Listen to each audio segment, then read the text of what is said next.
అరే నానమ్మా, ఎలా ఉన్నావు నువ్వు? నేను ముందే బావున్నాను. ఇక ఈరోజు ఇంకా బావున్నాను అభి. ఇంతకీ నీ ఆరోగ్యానికి ఏమైంది? నువ్వింత త్వరగా ఎందుకు లేచావు? అది నేను నానమ్మని చూద్దామని వచ్చాను. నానమ్మని చూద్దామని వచ్చావా లేక బుల్బుల్ బయటికి గెంటేసిందా? కాసేపటి క్రితం తను నాకు కింద కనిపించింది. ప్రజ్ఞతో తను ఒంటరిగా మాట్లాడాలని చెప్పింది. తను నీతో ఉందని నేనే చెప్పాను. లేవడానికి గంట అవుతుందని చెప్పాను. 5 నిమిషాల్లో బావగారు బయటికి వచ్చేస్తారని చెప్పింది. అంటే దీని అర్థం ఆ మాటలన్నీ తను కావాలనే మాట్లాడింది, నన్ను పంపించడానికి. బుల్బుల్ ఎప్పుడూ ఇంతే, ఏదో ఒకటి చేసి తన పని పూర్తి చేసుకుంటుంది. ఇద్దరు అక్క చెల్లెళ్ళు కానీ ఎంత తేడా ఉంది. ఒకరు సీత అయితే ఇంకొకరు గీత. ఇంతకీ తను ఏం చేసిందో అది చెప్పు. అరే నిజంగా నానమ్మ, ఈ బుల్బుల్ చాలా ప్రమాదకరం. బెడ్ మీద ఉన్నంత వరకు అక్కడ ఇక్కడ ప్రశాంతంగా ఉంది, కానీ లేచి నడవడం మొదలుపెట్టాక ఎవరికీ ప్రశాంతత లేదు. ఏదో ఒకటి చేసి తీరాల్సిందే. అరే ఏదో ఒకటి చెయ్యి. తన బాధ్యతను నువ్వే తీసుకున్నావు. ఇప్పుడు తనకి పూర్తిగా నయమైపోయింది కూడా. తను మనందరికీ ప్రశాంతత లేకుండా చేసే ముందే పెళ్లి చేసే తనకి. ఆ, ఆ బాధేదో ప్రవీణే పడతాళ్లే. ఇది కరెక్ట్గా ఉంటుంది. ఈ బుల్బుల్ని మనం ప్రవీణ్ అని పంజరంలో బంధించేద్దాం. అలా చేస్తే అక్కడ వాళ్ళు సంతోషంగా ఉంటారు, ఇక్కడ మనము సంతోషంగా ఉంటాం. నేను ఒక పని చేస్తాను, రేపటి నుంచో వాళ్ళ పెళ్లి ఫంక్షన్ మొదలు పెట్టేస్తాను. అప్పుడు తన ఫంక్షన్స్లో బిజీగా ఉంటుంది, దానివల్ల తన బుర్ర చురుగ్గా పనిచేయడం మానేస్తుంది. ఏమంటారు? సరిగ్గా చెప్పావు. నువ్వు నవ్వడు మాపు లేకపోతే నేను నిన్ను నొప్పిగా ఉంది. నొప్పిగా ఉండాలని నేను తిప్పుతున్నాను. ఇదొద్దక్క, అమ్మ ప్రతిసారి చెవి పట్టుకోవడం వల్ల నొప్పిగా ఉంది. మంచి పని చేసింది. నీ 2 చెవులు నాలుక అన్నిటినీ లాగేయాలి బుల్బుల్. అలా అంటావేంటి? నా చెవులు నాలుక సాగిపోతే ప్రవీణ్ నన్ను ఎలా పెళ్లి చేసుకుంటాడు? చూడు బుల్బుల్, ప్రతి విషయంలోనూ సరదా తమాషా మంచిది కాదు చెప్తున్నాను. అక్క, నేను సరదాలు తమాషాలు చేయకపోతే లైఫ్ లో మజా ఉంటుంది చెప్పు. అయినా నేను నీకు విషయం చెప్పనా? బావగారు విచిత్రమైన మనిషి. నువ్వు నిద్రపోతున్నప్పుడు నేను చెప్పిన దానికల్లా ఊకొడుతున్నారు, కానీ నువ్వు లేవగానే ఎందుకో తెలీదు మాట మార్చి వెళ్ళిపోయారు. అంటే నీ ఉద్దేశం ఆయన నన్ను తన బిడ్డతో పాటు చూడాలనుకుంటున్నారా? అవునక్క. చూడు, నువ్వు నిద్రపోతున్నప్పుడు నేను బావగారిని అడిగాను, ఒకవేళ ఈ బొమ్మ నిజమైన బేబీ అయి ఉంటే ఎంత క్యూట్ గా ఉంటుందో అన్నాను. అప్పుడు ఆయన మొహంలో నిజమైన స్మైల్ వచ్చేసింది తెలుసా? బ్రైట్ స్మైల్ వచ్చింది, ఇంత పెద్దది తెలుసా?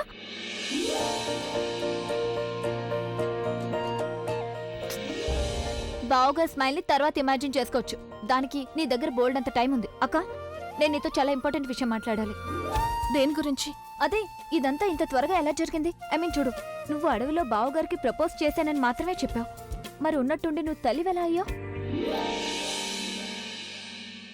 ఏంటి బుల్బుల్, నువ్వు ఏదేదో వాగుతున్నానా? అక్క, నేను నీకు తెలుసుకోవాలి. ఓ లేదక్క, నువ్వు చాలా స్పెషల్ కదా. నువ్వు బావగారిని కేవలం ప్రపోజ్ చేసావు, దానికి నువ్వు ప్రెగ్నెంట్ అయ్యావు. నువ్వు నాకు ఈ విషయం చెప్పాలనుకోవడం లేదా, లేక దాచిపెట్టాలనుకుంటున్నావా? నేనెందుకు చెప్పాలి? నాన్నమ్మ ఆరోగ్యం బాలేదు కాబట్టి నేను అవుట్ ఆఫ్ బాంబే షూట్ చేయలేను. Ya fine. అలాగే షూట్ వీకెండ్కి ముందే పూర్తి కావాలి. Okay cool, bye. బావగారు, బావగారు, బావగారు, బావగారు!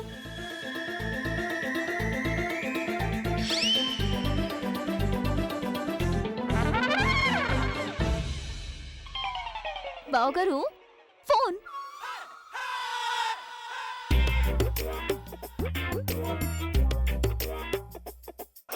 Okay bye. విను,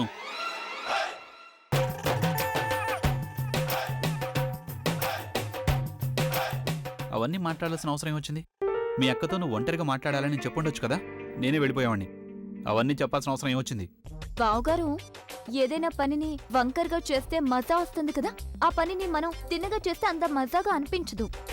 నేనేం చూడాలనుకున్నానంటే, మీరు మీ బిడ్డని చూడ్డానికి ఎంత డెస్పరేట్ గా ఉన్నారని. నువ్వు చాలా అది. అదంటే నేను నీకు పనిష్మెంట్ ఇచ్చే తీరతాను. పనిష్మెంట్? బావగారు, పనిష్మెంట్ ఇవ్వడానికి ముందు మీరు నాకు ఎంజాయ్ చేయడానికి పర్మిషన్ ఇవ్వాలి. ఎందుకంటే నేను శిక్షను హాయిగా భరిస్తాను. నాకొక సీక్రెట్ తెలిసిపోయింది. ఏం సీక్రెట్? అదే బావగారు, మీరు తను దగ్గర తీసుకున్న ప్రామిస్ గురించి. నీకెలా తెలుసు నేను తను దగ్గర ప్రామిస్ తీసుకున్నానని?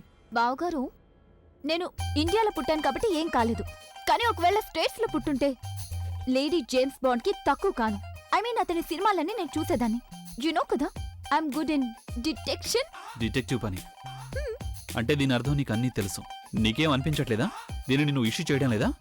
నేనెందుకు ఇష్యూ చేస్తాను? ఇన్ఫాక్ట్ నాకు సంతోషంగా ఉంది తనకి బాయ్ ఫ్రెండ్ దొరికినందుకు. తను అతన్ని ఇష్టపడుతుంది కదా.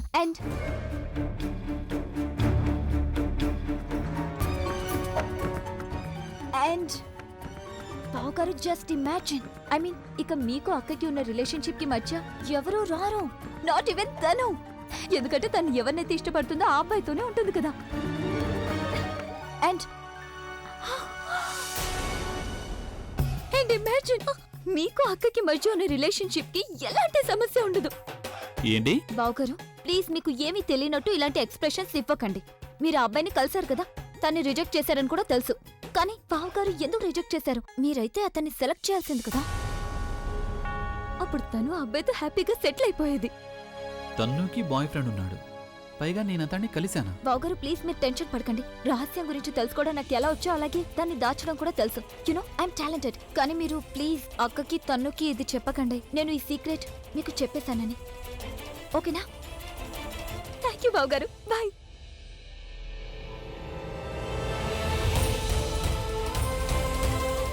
ప్రజ్ఞ కూడా తెలుసు, కానీ తను కూడా నాకు చెప్పలేదు. ఇప్పుడు వాళ్ళిద్దరి సంగతి నేను చెప్తాను.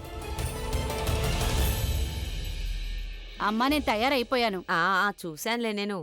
నీ సంగతి సరే, ఇది చెప్పు, ఎలా ఉన్నాను నేనిప్పుడు? ఈ కలర్ నాకు బాగా సూట్ అయిందా? చాలా బాగుంది కదా. ప్రజ్ఞ కొనిచ్చింది నాకు. చాలా బాగుంది కదా. అమ్మా, మీరేం వేసుకున్నా సరే అన్నీ మీకు అందంగానే ఉంటాయి. అంటే ఏంటి నీ ఉద్దేశం? నేనేం వేసుకున్నా పెద్ద తేడా ఏం ఉండదనా? పదండి పదండి, చాలా ఆలస్యం అయిపోతోంది అత్తయ్య.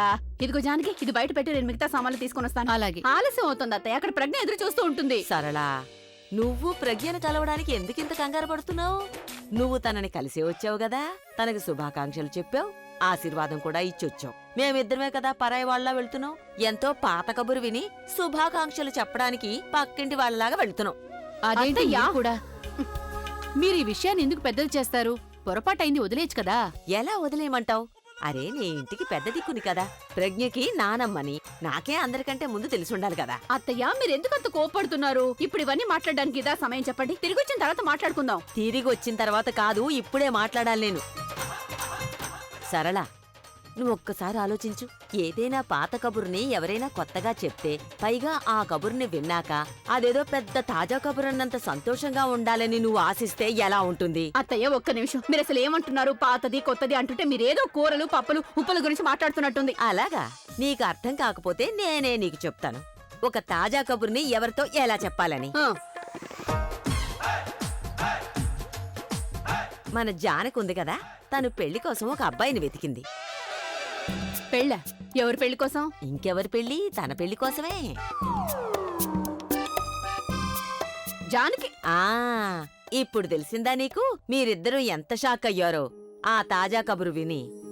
ఏంటమ్మా, మీరు అర్థమయ్యేలా చెప్పాలి అంటే ఇంకేవైనా ఉదాహరణ చెప్పొచ్చు కదా. ఈ వయసులో మీరు నాకు పెళ్లి చేస్తున్నారా? సరే, ఇక వదిలే. చూస్తుంటే ఆవిడికి ముసలితనం ప్రభావం చూపిస్తున్నట్టుంది. వయసు మీద పడుతోందిగా. అత్తయ్య, ఇది తాజా కబురు. కానివ్వండి, మీరిద్దరూ ఇలాగే నన్ను ఎగతాళి చేస్తూ ఉండండి.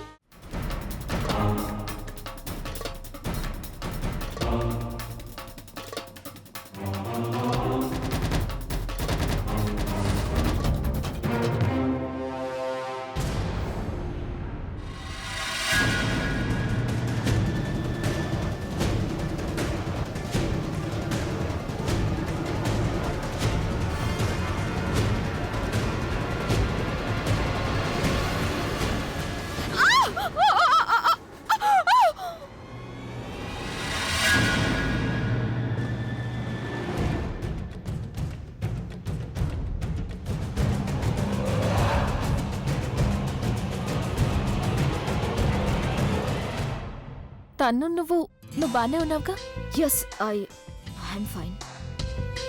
Thank you.